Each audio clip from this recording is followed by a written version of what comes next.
सर्वच पदाधिकाऱ्यांचं नाव घेण्यात मी वेळ आता जास्त खर्ची घालत नाही. माझ्यासोबत आलेले माझे सहकारी, जे माझं स्वास्थ्य नीट ठेवण्याचं काम करतात, रवींद्र जाधवजी, आणि तो उपस्थित असणाऱ्या सर्व माझ्या मातांना, बंधूंना आणि भगिनींना राजरत्न आंबेडकरचा मानाचा जय भीम.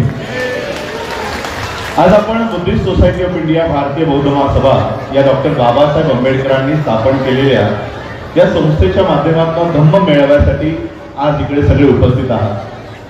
बराच वेळ झालेला आहे, म्हणून मी तुमची ऐकायची क्षमता किती आहे मला माहिती नाही. सखोल मार्गदर्शन करावं की संक्षिप्त मध्ये करावं हा माझ्यासमोर प्रश्न आहे. परंतु तरी तुम्हाला सगळ्यांची बसण्याची मानसिकता आहे.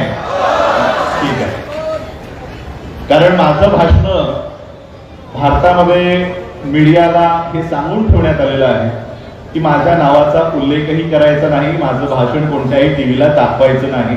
हा आदेश या मीडियाला देण्यात आलेला आहे. म्हणून माझ्याकडे जो मीडिया आहे तो हाच मंच आहे, हा जो मीडिया आहे. आम्ही कधी कधी विचार करतो, बुद्धाला कोणता मीडिया होता त्या काळात, होता कोणता टीव्ही चॅनल, बुद्ध कोणत्या रेडिओवर येऊन मन की बात करत होते. पण आज त्याच बुद्धाला अर्धा विश्व त्या बुद्धाला मानतो. केवळ बुद्धाकडे एकच साधन होतं, हा तोंड आणि हे दोन पाय. या दोन पायाच्या जोरावर आणि एकाच तोंडाच्या जोरावर त्यांनी त्यांच्या धम्माचा प्रचार आणि प्रसार गावागावात जाऊन केला. आज अर्धा जग बुद्धाच्या धम्माला फॉलो करतो. आणि म्हणून आम्ही विचार केला की जो मीडिया आम्हाला दाखवत नाही, आम्ही लोकांपर्यंत गावागावात जाऊन धम्माचा प्रचार आणि प्रसार करू. आणि त्या पद्धतीने ही मुवमेंट आज तुमच्यापर्यंत. इकडून निघून मी उद्या कलकत्त्याला जाणार आहे, तिथून मग पूर्ण भारतामध्ये या धम्माचा प्रचार आणि प्रसार करतो. पण आज बघा, आता नुकतेच मला वाटतं छत्तीसगडची लोक मला आमंत्रण देऊन पुन्हा निघून गेली. आजची तारीख त्यांना का दिली नाही म्हणून ते आम्हाला थोडंसं सांगायला आले होते की आजची तारीख तुम्ही आम्हाला का दिली नाही. सांगायचं तात्पर्य असं की आज संपूर्ण भारतात जर आपण आकलन केलं तर जवळपास 100 तरी धम्म परिषदा आज संपूर्ण भारतात कुठे ना कुठे मोठ्या प्रमाणातल्या होत असते. तशी तुमच्याकडे एक अकोल्यामध्ये होते, कुठे अमरावतीला, काल मी अमरावतीला होतो. अशा पद्धतीने संपूर्ण भारतात मोठ्या प्रमाणात रोज धम्म परिषदा होतात. एवढ्या मोठ्या प्रमाणात बुद्ध धम्माच्या या परिषदा होत असताना प्रामाणिकपणाने मला सांगा, काय भारतात बुद्धाचा धम्म वाढताना दिसतो? एवढ्या परिषदा हिंदूंच्या होत नाही, एवढ्या परिषदा मुसलमानांच्या होत नाही, एवढ्या परिषदा ख्रिश्चनांच्या होत नाही, एवढ्या परिषदा सिखांच्या होत नाही, तेवढ्या परिषदा बनतेजी संपूर्ण भारतात बौद्धांच्या होत आहेत, रोज होत आहेत, गावाकुसामध्ये होत आहेत, शहरामध्ये होत आहेत. पण बुद्धाचा धम्म मात्र वाढताना दिसत नाही. याचा अर्थ आमच्याकडनं काहीतरी चूक आहे. आणि खास करून, विशेष करून जसंही इलेक्शन जवळ येतात, धम्म परिषदांचा संख्या वाढत जाते. इलेक्शनसाठी कधी कधी मी विचार करतो, ज्या तथागत बुद्धाने, ज्या सिद्धार्थाने, प्रिन्स राजकुमाराने धम्माचा प्रचार आणि प्रसार व्हावा, धम्माचा आविष्कार करावा, धम्म हा या देशामध्ये रुजवावा, यासाठी राजपाट सोडला.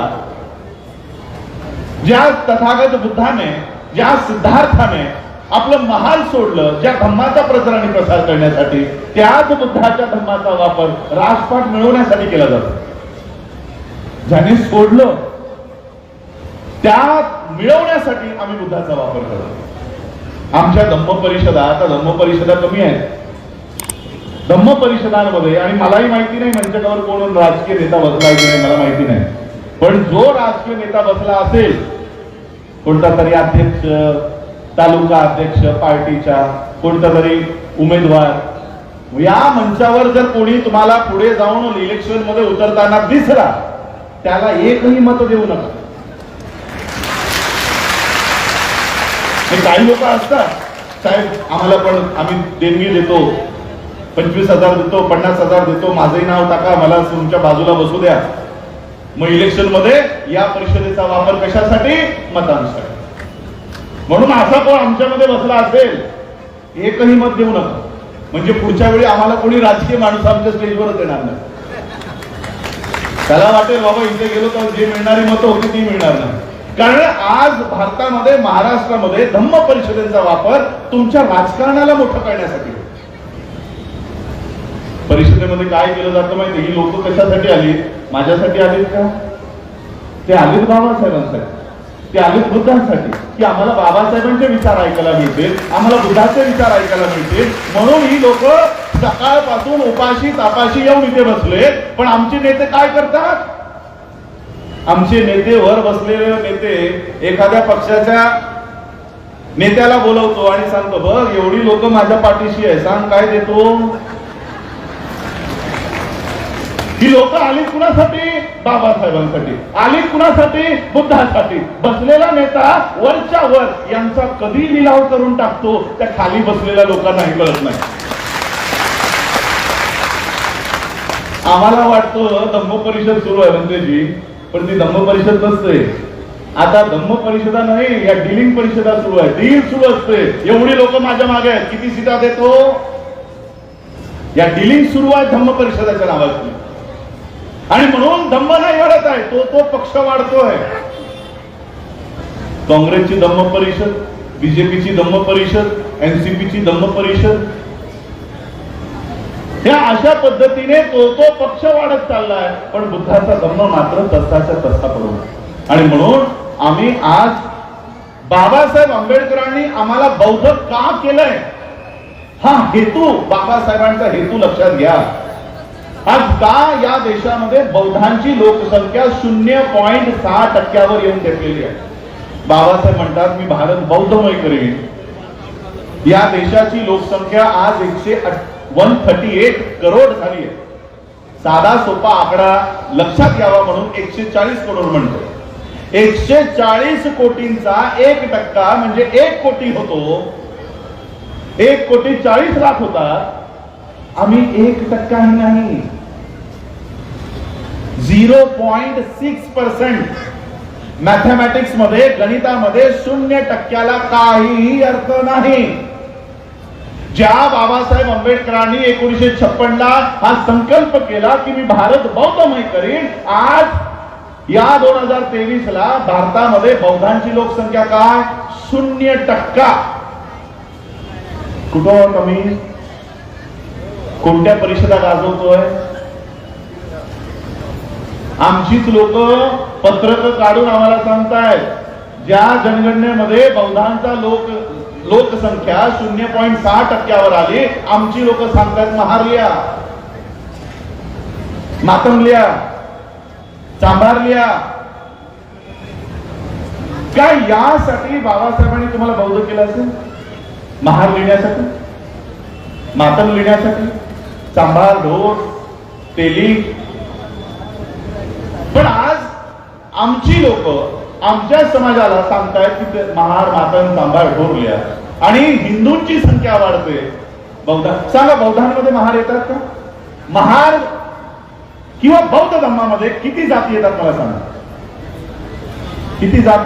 बौद्ध धर्मामध्ये किती जाती आहेत? एकही. आणि मी पूर्ण दावा करून सांगतो, जर या धम्मामध्ये एक जरी जात असती तर बाबासाहेबांनी हाही धम्म स्वीकारला नसता.